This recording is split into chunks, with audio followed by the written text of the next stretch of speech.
اكو اخطبوط خطر الان يصير عندنا في محيطنا. احنا ولله الحمد خو ايام زمان كانت العلاقة تدرون بها زينة بالعراق خاصة، ما عندنا فرد شيء اسمه نفس شيعي وسني.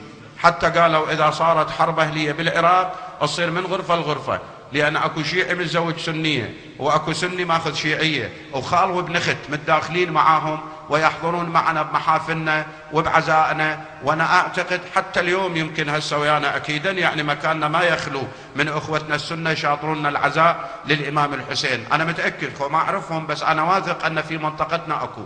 زين هذا ما كان يوم من الايام معروف عندنا شتيمه وسباب وانتقاص، وانما الكل يحترم الجميع ويحترم عقائد الجميع، نحترم عقائدهم ويحترمون عقيدتنا. لكن دخل الان الخط الاموي، والخط الاموي بدا يخبط بالماي حتى يطلع نتيجة التفرقة، وهذا سني وشيعي ويصير سباب وتفاوت.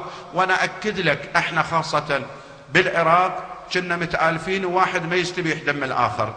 واحنا خاصة بعد خل اقول اكثر خصوصية لاني عايش باوساط شيعية والله ما يستبيحون دم احد ولا عندهم قابلية للدماء.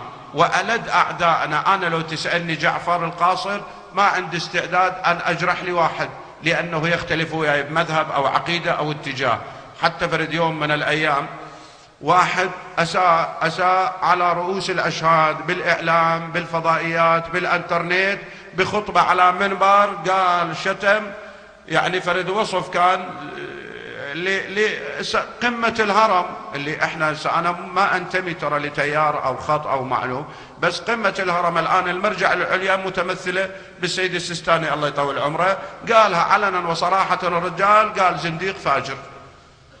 ثق واعتقد انا الان امامك وعلى منبر الحسين لما وصلت يم المرجع فد يوم واجى سياق هذا الحديث الى الان مستغرب من الجواب، قال لي غفر الله له انا دعوت له كثيرا. صدقني هذا كان الرد وهذا كان التعليق.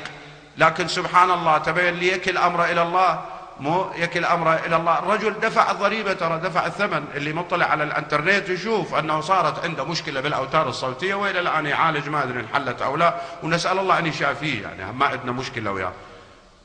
فما عندنا روح عدوانيه، ما عندنا سباب، ما عندنا شتائم الاحد. الان بدا اخطب